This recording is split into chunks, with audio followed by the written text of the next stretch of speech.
Hi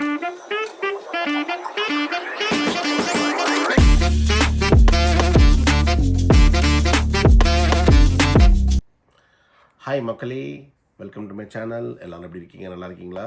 இன்றைக்கி நம்ம என்ன பண்ணலான்னு பார்த்தீங்கன்னா, ஒரு சூப்பரான 1 கிலோ பாஸ்மதி ரைஸு, ஒரு 1.5 கிலோ கறியில் வந்து அத்தன்டிக்காக ஹைதராபாத் தம் பிரியாணி, நல்லா ஒரு அத்தன்டிக் ஸ்டைலில் நல்லா லென்த்தியான ரைஸு, நல்லா சூப்பரான மீட்டு, டேரக்ட் குக்கு வந்து எல்லாம் மிக்ஸ் பண்ணிவிட்டு எப்படி அத்தன்டிக்காக ஹைதராபாத்தில் வந்து அந்த வெங்காயம்லாம் பொரித்து எடுத்து பண்ணுவாங்களோ அதே மாதிரி நம்ம பண்ண போகிறோம்.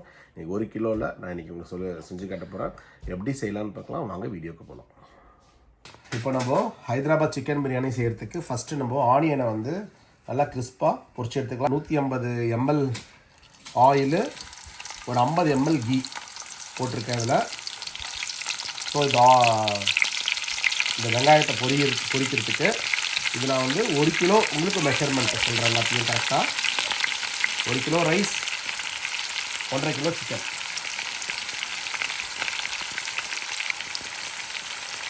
ஸோ இதை நீங்கள் எப்படி பண்ணணும்னா ரொம்ப ஸ்லோவாக அழகாக வந்து நீங்கள் இந்த வெங்காயத்தை அப்படியே வதக்கணும். இதுலேயே வந்து நம்ம இந்த எண்ணெயை வச்சு நம்ம வந்து பிரியாணி வந்து பண்ண போகிறோம். அது எப்படின்னு நான் உங்களுக்கு சொல்கிறேன். ஸோ எண்ணெய் 150 ml, நெய் அது வந்து ஒரு 50 ml.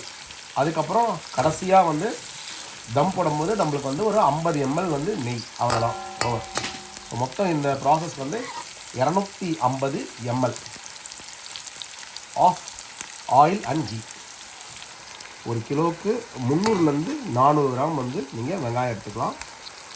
ஸோ வெங்காயம் நீங்கள் எவ்வளோ போடுறீங்களோ அது அவ்வளோ டேஸ்ட்டு. ஸோ நான் வந்து இன்றைக்கி வந்து 400 கிராம் ஆஃப் ஆனியன் வந்து நான் எடுத்திருக்கேன். ஸோ சில பேர் வந்து பிரியாணியில் வந்து இந்த ஹைதராபாத் ஸ்டைல் பிரியாணியில் வந்து தக்காளி போட மாட்டாங்க. ஆனால் நான் வந்து ஒரு என்னோடய ஸ்டைலில் வந்து அது பார்க்குறதுக்கு நல்லாவும் இருக்கும், சாப்பிடவும் அந்த தக்காளி வந்து நல்லாயிருக்கும். நல்லா வந்து எவ்வளோ வெங்காயம் எடுக்கிறோனோ அதுக்கு பாதி வந்து தக்காளி. ஸோ 400 கிராம் வெங்காயம் எடுத்திருக்கேன்னா அதுக்கு பாதி 200 கிராம் வந்து தக்காளி எடுத்திருக்கேன். மக்களே பாருங்கள், இது பாருங்கள், இதுதான் வந்து ஃப்ரைட் ஆனியனு. இப்போ நீங்கள் வந்து இதுலேருந்து எடுத்து போட்டாலே அந்த சூட்லேயே வந்து இன்னும் குக் ஆகும். ஆக்சுவலாக இந்த அளவு வந்து குக் ஆச்சுன்னா போதும். ரொம்ப இதாச்சுன்னா உங்களுக்கு தீஞ்சிடும். பாருங்கள், இதை வந்து நீங்கள் எடுத்து வச்சுக்கோங்க. நல்லா எண்ணெயை வந்து நல்லா வடிகட்டிட்டு அதை அப்படியே காட்டுறாங்க. வெயிட் பண்ண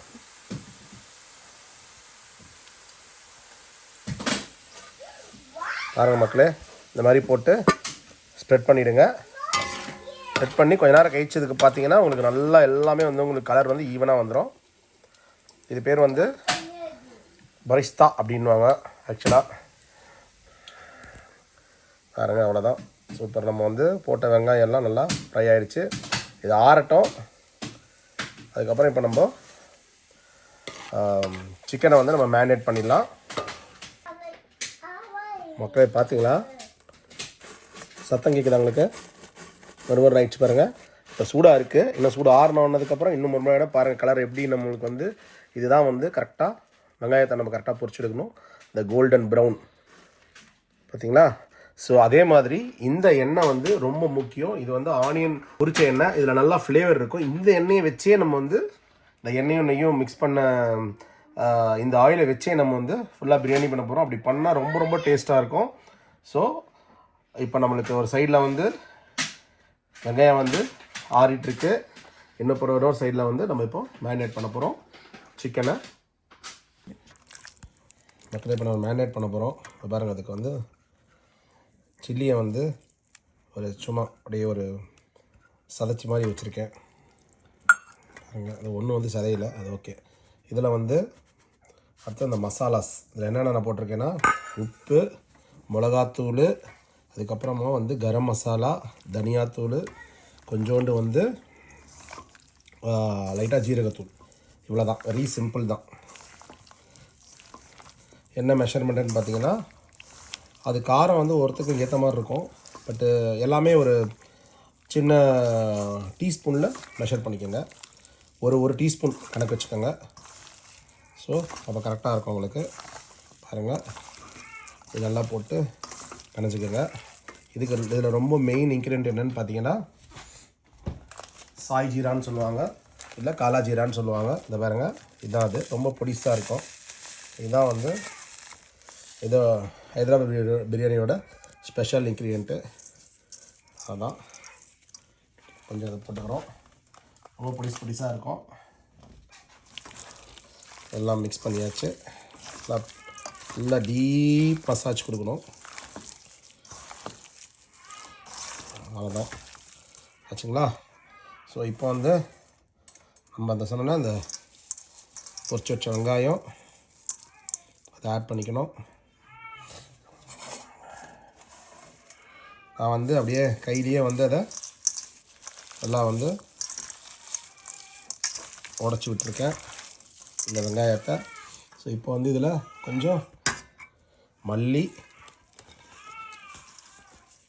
அதுக்கப்புறம் கொஞ்சம் வந்து புதினா,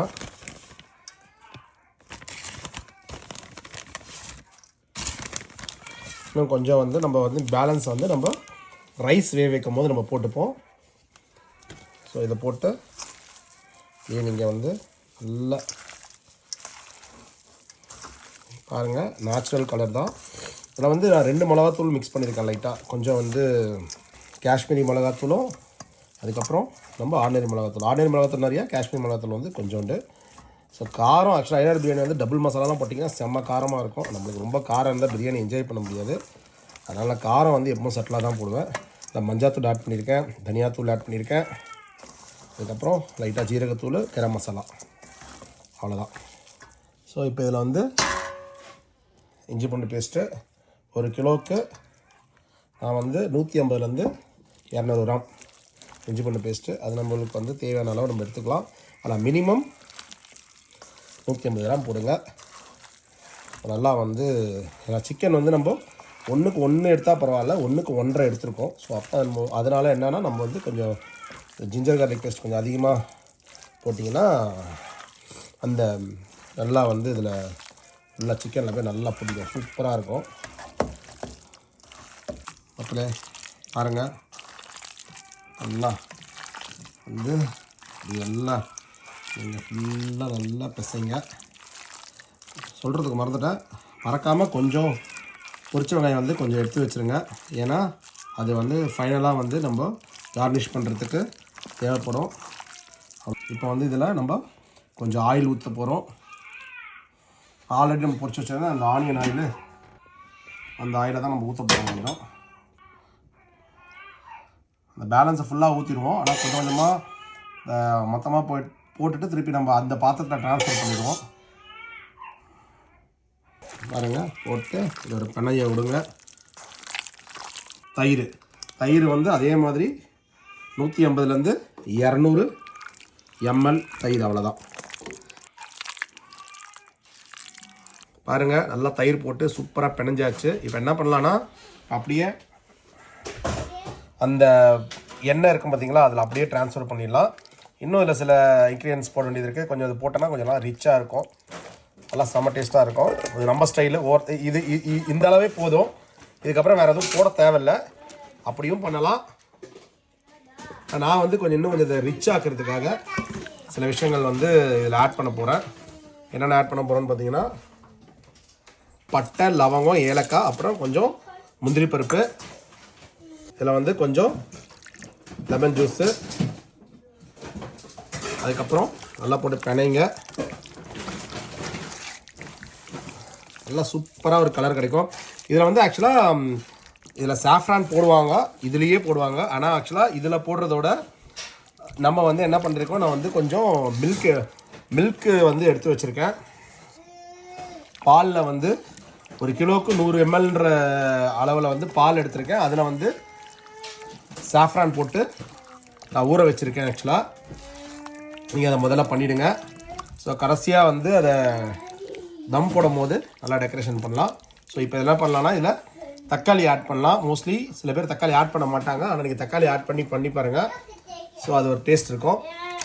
ஹைதராபாத் பிரியாணி ரொம்ப சிம்பிள். இந்த தக்காளி இதெல்லாம் போடலை, இந்த மாதிரி இன்க்ரீடியன்ஸ் நிறையா போடலாம், ரொம்ப சிம்பிள். ஆனால் அதெல்லாம் போட்டு பண்ணோன்னா அதோடய லுக்கு, அதோடய டேஸ்ட் வந்து செமையாக இருக்கும்.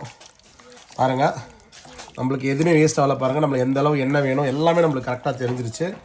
ஸோ இப்போ என்ன பண்ணலான்னா லாஸ்ட்டாக ஒரே ஒரு இன்க்ரீடியன்ட் தான், என்னென்னு பார்த்தீங்கன்னா ஏலக்காய் தூள். பாருங்கள், இது இப்படியே வந்து விட்டுறணும்.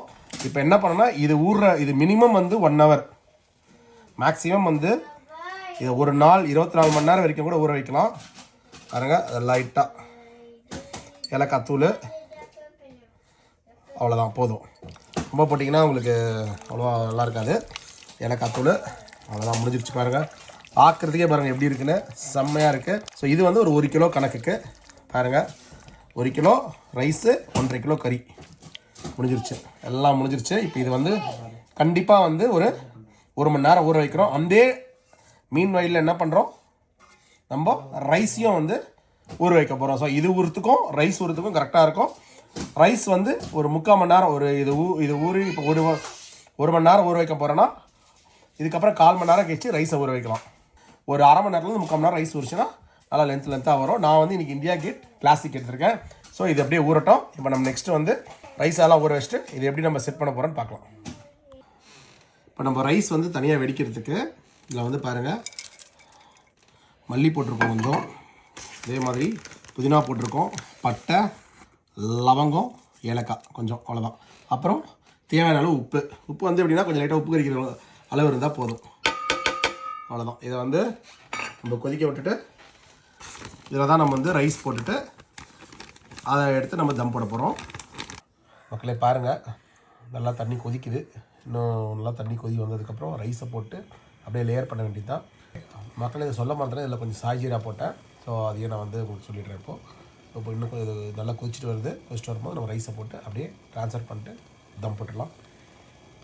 பாருங்கள், நல்லா தண்ணி கொதிக்குது. நம்ம வந்து அப்படியே ரைஸை போட்டுக்கலாம். போட்டுட்டு எப்படி லேயர் பண்ணோன்னு பார்த்தீங்கன்னா, இது வந்து 50%, அதுக்கப்புறம் 70, அதுக்கப்புறம் 90, அந்த குக்கிங் பேட்டர்ன் அப்படி தான் நீங்கள் வந்து தம் போடணும். மக்களே, நம்ம இன்னும் இந்த சைடு அடுப்பை பற்ற வைக்கல, இது அப்படியே தான் இருக்குது, மேரினேட் பண்ணி அப்படியே இருக்குது. ஓகே, நம்ம என்ன பண்ண போகிறோன்னா பாருங்க, கொஞ்சோண்டு ரைஸு வாட்டர் எடுத்து லைட்டாக மேலே, அவ்வளோதான். என்னடா இப்படி நம்ம வைக்கிற மாதிரி இது எப்படி குக் ஆகும் அப்படிலாம் நினைக்காதீங்க. பாருங்கள், ஃபைனல் டச் பாருங்கள், செம்மையாக இருக்கும். ஒரு மிக்ஸு, அவ்வளோதான், ரொம்ப கிடையாது. ஜஸ்ட்டு ஃபஸ்ட்டு லேயரு இதுதான் அந்த 50%. பாருங்கள், 50% ஆஃப் ரைஸ் குக் ஃபுல்லாக கவர் பண்ணுங்கள்.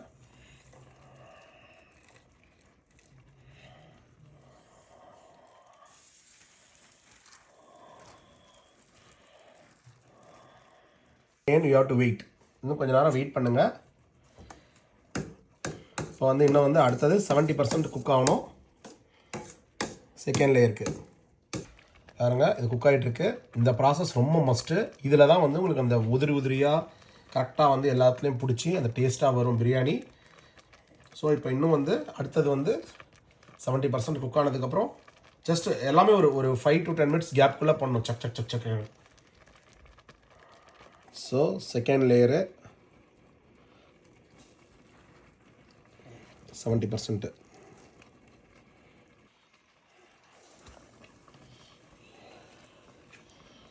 இங்கே அப்படி ஸ்ப்ரெட் பண்ணி போடணும்.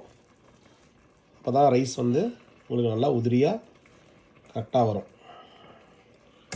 இப்போ இனி அடுத்தது தேர்ட் லேயர், அது மேக்ஸிமம் வந்து 90% குக் ஆகிருக்கணும். அவ்வளோதான், டன். மக்களே, நான் கேஸ் அணைச்சிட்டேன். 90% ரைஸ் குக் ஆகிடுச்சு.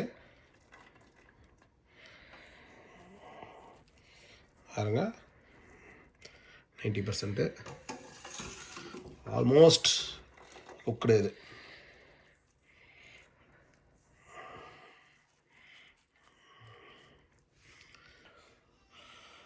பாருங்க, சாஃப்ரான் மில்க், இது செம்ம கலராக இருக்குது பாருங்கள். ஏன்னா அது போட்டிருக்குது வந்து பெர்ஷியன் சாஃப்ரான். இன்னும் கொஞ்சம் இதில் நெய் ஊற்றிடலாம். பேலன்ஸ் நெய் சொன்னோம் பார்த்தீங்களா, எடுத்து வச்சோன்னே அதை அப்படியே வந்து அது மேலே ஊற்றிடலாம். அவ்வளோதான்.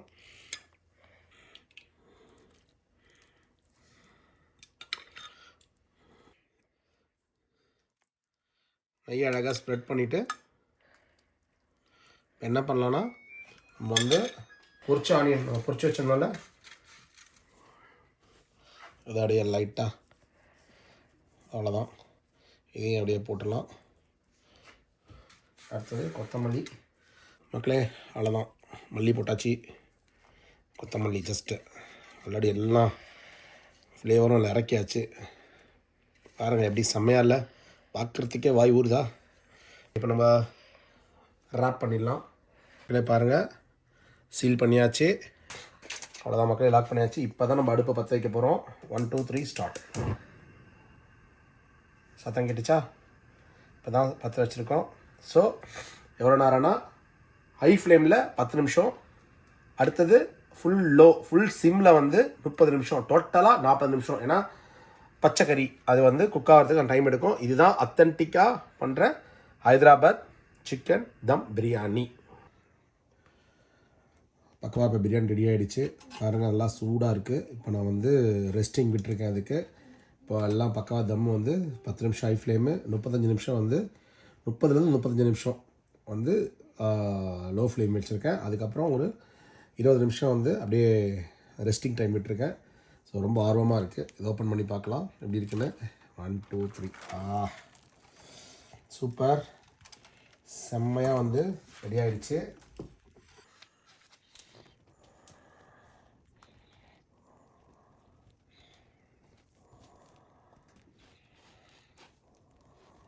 மக்களே பாருங்கள், சரியாக இருக்குது. ஓ மை காட், கலர்லாம் பாருங்கள். வாவ், டெக்ஸ்சரை பாருங்கள் எப்படி இருக்குன்னு. அல்டிமேட்டு. ஆக்சுவலாக ரைஸு எப்படி இருக்குது பாருங்கள், எத்தனை கலர் பாருங்கள், லேயர்ஸு எப்படி பாருங்கள், ஜூஸியாக இருக்குது பாருங்கள் பீஸு. ரைஸோட டெக்ஸ்சரு அப்படி சாஃப்டாக இருக்குது பாருங்கள். கலர் பாருங்கள். அடியில் தண்ணி இன்னும் எதுவும் இல்லை. எப்படி இருக்குன்னு ஓகே பாருங்கள் மக்களே. அத்தன்டிக் ஹைதராபாத் சிக்கன் தம் பிரியாணி இப்படி தான் இருக்கும். பாருங்கள் மக்களே, எவ்வளோ செம்மையாக இருக்குது பாருங்கள். நம்ம போட்ட அந்த முந்திரி பருப்பு, அதுக்கப்புறம் முந்திரி பருப்புலாம் போட்டால் கொஞ்சம் ரிச்சாக இருக்கும். அவ்வளோதான், சூப்பராக இருக்கும். அந்த ஸ்பைஸ்லாம் நல்லா ஊறி சிக்கன் பீஸ் பாருங்கள் அப்படியே ஒட்டையாமல் அழகாக வந்திருக்கு. ஸோ பார்த்திங்களா இங்கே ரைஸோட டெக்ஸ்சரு எப்படி இருக்குன்னு, அந்த பொரிச்ச ஆனியனு அதெல்லாம் சேர்ந்து சாப்பிடும் போது நீங்கள் உங்களுக்கு டவுட் இருக்கும், என்னடா இது நம்ம சிக்கனை வந்து குக் பண்ணாமல் டேரெக்டாக போட்டோமே குக் ஆகிருக்குமான்னு. பட் அப்படி கிடையாது, ப்ராப்பராக குக் ஆகிருக்கும். பாருங்கள், நான் உடைக்கிறேன் பாருங்கள் எப்படி குக் ஆகிருக்குன்னு மட்டும் பாருங்கள். பார்த்தீங்களா, செம்மையாக இருக்கும். இது வந்து ஒரு ஆர்ட். ஆக்சுவலாக பிரியாணி பண்ணுறதே ஒரு ஆர்ட்டு. அதுவும் ஹைதராபாத் பிரியாணி பண்ணுறது, அது கரெக்டாக நீங்கள் வந்து அந்த விஷயம் தெரிஞ்சு பண்ணிங்கன்னா செம்ம அத்தன்டிக்காக டேஸ்ட்டாக வரும் உங்களுக்கு. பாருங்கள் லைக் பீஸு, அதுவும் அந்த சாஃப்ரானோட கலர், அந்த எல்லோ கலரு, அந்த ஒயிட் கலரு, அந்த மிடில் லேயர் வந்து ஒரு லைட் ஒரு ஆரஞ்சு, அதுக்கப்புறம் கீழே போனீங்கன்னா ஒரு டார்க் ஆரஞ்சு, ஒரு 4 கலர் கலந்து வரும். அந்த ரைஸை நீங்கள் டச் பண்ணும்போது இருக்க ஒரு சாஃப்ட்னஸ்ஸு ப்ளஸ் அந்த மீட்டோட அந்த ஒரு ஸ்பைசியெல்லாம் வச்சு சாப்பிடும் போது அல்டிமேட்டாக இருக்கும். இதை நான் இன்றைக்கி வந்து ப்ளெயினாக தான் சாப்பிட போகிறேன். ஆக்சுவலாக நார்மலாக ரைத்தா வச்சுருக்கேன், ரைத்தோட சாப்பிட போகிறேன். ஆனால் இதோட வந்து மெர்ச்சிக்கா சாலான் செம்மையாக இருக்கும். அதுக்கப்புறம் ஒரு ஹைதராபாத் 60 வச்சு சாப்பிட்லாம், சூப்பராக இருக்கும். அதை நான் இன்னும் அடுத்த வீடியோவில் வந்து நான் உங்களுக்கு செஞ்சு காட்டுறேன். இந்த மாதிரி நீங்கள் நல்லா குக் பண்ணி சாப்பிடுங்க. இன்னொரு இன்ட்ரெஸ்டிங் வீடியோவில் சந்திக்கிறேன். அது வரைக்கும் விடைபெறுறது உங்கள் கே. பாய்.